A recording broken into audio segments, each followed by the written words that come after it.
бізге енді хабарласып жатқан көрермендеріміз бар екен, WhatsApp'та біршама сұрақтар бар, енді соларды қойып көрейін сіздерге, шамаларыңыз жеткенше енді жауап беруге тырысыңыздар. Сәлеметсіздер ме? Сіздерден сұрайын деп едім. Магазинде істеймін, арақ пиво сатамын. Ораза ұстауға бола ма дейді.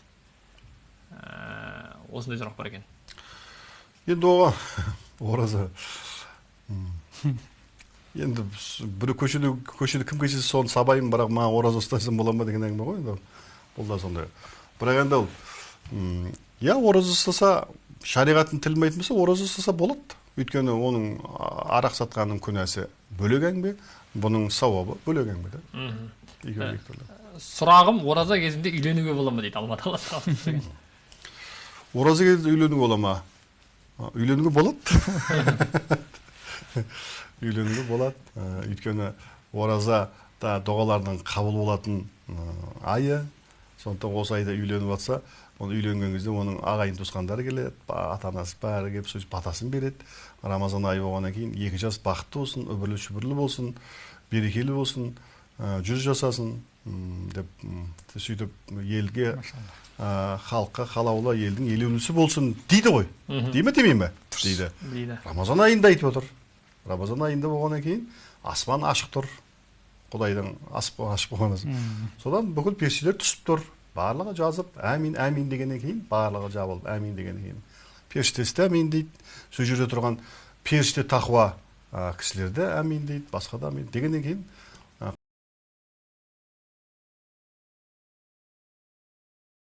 Ораза екен де. Енді Айдар аға сізге бір сұрақ қойыпты. Ассалаумағалейкум, Айдар ағаға сұрағым бар еді дейді. Ораза деген адамның бойында жақсы қасиеттерін жетілдіруге көмектеседі ғой. Айдар ағаға ораза қандай қасиеттерін арттырып, қандай кемшіліктерін азайтты дейді. Қолдан келгенше, жаңағы ұстазымыз айтпақшы, сабыр, ашуланбауға тырысып. Қатты ашуланатын кездер болса да, соншалықты ұстауға тырысып жатырмыз. Құдайдың қалауымен. Енді бірақ сонда да шығып кетіп жатады, бірақ барынша. Мен осы сұраққа үстемелеп бір қойып көрейін. Енді жалпы оразаның кезінде әртүрлі амалдар бар, бірақ ең қиыны адамға қатысты амал ғой, адаммен байланысты. Бір ренжіткен адамнан кешірім сұрау, немесе ренжіген адамды кешіріп жіберу деген сияқты нәрсе адамға қиын да. Осы бір амалдарды іске асырып көрдіңіз бе? Соған бір ораза себеп болған кездер болды ма? Бір ренжіген адамды осы айда кешіріп жіберейінші, жоқ әлде бір кешірім сұрайыншы, бір хабарласып деген сияқты. Сізге жалпы біреуді кешірім сұрау немесе кешіру қаншалықты оңай, қаншалықты қиын? Ондай ең бастысы анау араласпай кеткен туысқандар болады ғой, алыс туысқандар. Содан соларға звондап құттықтап, ораза құтты болсын, қабыл болсын деп қал жағдайларын сұрауға тырысамын. Одан кейін оларды жылып қалады, одан кейін араласуымызға осы Рамазан себеп болып кетеді ары қарай. Бәрекелді. Барша бізді көріп жатқан көрермендерімізге де осы мысалды, осы үлгіні ұстанып, туысқандармен қарым-қатынасын осы айда жақсарта басын деп тілегіміз келеді. Қайырлы кеш, оразаларыңыз қабыл болсын. Сұрағым, ауыз бекітулі кезде насыбай атуға бола ма? Ауыз бекіту кезінде насыбай, жалпы насыбай атқан жақсы емес енді. Қай кезде болса да. Оның үстіне бүгін заман кешегі насыбай емес. Ата-бабаларымыздың ұзақтан тұрып атқан кезде нәбеттегісі құлап қалған насыбайлар емес. Бүгін насыбайдың барлығы химикат, адамның ағзасына тұтастай зиян нәрселер де. Және қай насыбай болса да жалпы. Сондықтан қай насыбай болса да жалпы атқан жақсы емес енді. Бұрынғы насыбай болса да, кейінгі насыбай болса да, бұрынғылар айтып шамалы табиғи ет отырған да. Сондықтан насыбай атқан жақсы емес. Бірақ енді насыбай атса енді ол әрине ол ішке кетеді. Оразаны бұзады, өйткені ауызға салады, бәрі ішке кетеді. Ішке кетіп қойған нәрсе оразаны бұзады. Бәрекелді. Саламатсыздар ма? Рамазан айы мүбәрәк болсын. Менің сұрағым, 2 ұлым ауыз бекітті, 12-13 жаста. Бола ма дейді. Жалпы оразаны қанша жастан бастап ұстауға болады дейді. Енді оразаны белгілі балиғат жасқа толғаннан кейін ұстайды. Енді қазақта бар 13-те отау істейді. Сондықтан ол бірақ енді бүгінгі кезде 13-те отау иесі деген біздің заманға енді кішкене қиындау да, өйткені бүгінгі кезде қияметтің алдына отырмыз ғой енді. 500 жыл бар ма, 1000 жыл бар ма, бір Құдай біледі ғой енді. Бірақ қияметтің пайғамбарымыз саллаллаху алейхи вассалам өзі айтып кеткен тақарып заман, тақарып екен деп, қияметтер жақындайды. Сол уақытта күндерің, сол айларың, жылдарың, айларың, аптаң күн болып деп отыр ғой. Бұл кезде бұрынғы кезде шамалы осыны түсінбейтінмін.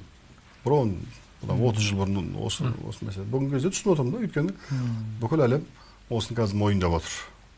Уақыт тез өтіп жатқан. Яки жаңағы неден қарап отырсам интернет. Қытайда соны ана бөгеттер салу арқылы сол жердің тез айналып жатқанын тоқтатпақшы дейді да. Ол жердің тек қана жер емес қой айналып жатқан. Ол Марсында айналып жатыр. Сен ертең Марсқа барсаң да бәрі құтыла алмайсың ғой. Сондықтан қазір замандар ораза ұстау да оңай бүгінгі заманда. Өйткені ол жалпы негізде осы былтырдан басталды өзі негізде жердің қатты айналуы да. Биыл енді қатты айналып жатыр. Жер емес қой жалпы галактика жалпы не қияметтің алдында өзгеріс. Өйткені кеше бір жігіттер отып айтып отыр, енді ол 12 ай емес, қазіргі кезде қанша ай болып қалған? 8 ай болып қалған дейді мысалға. 24 сағат емес, 18 сағат болып қалған дейді. Уақыттар осылай қысқара береді. Осылай қысқарып кете береді осылай да. Бұл пайғамбар хадисінде айтылған нәрсе бар. 5 минут ұстадың сен, 5 минут сен. Енді ертең айт болады. Ертең айт болады. Сен өзің соңғысын ертең айтта, ертең айт деп жүргізу мүмкін енді осылай жалғастырады болсаң да, ертең айт анау деп та. Бірақ кеше ғана осы екі кісі айтып кетеді деп айтасың да мысалға да. Сонда бір 10 уақыт өтеді содан. Сонымен міне осындай бір заманда, осын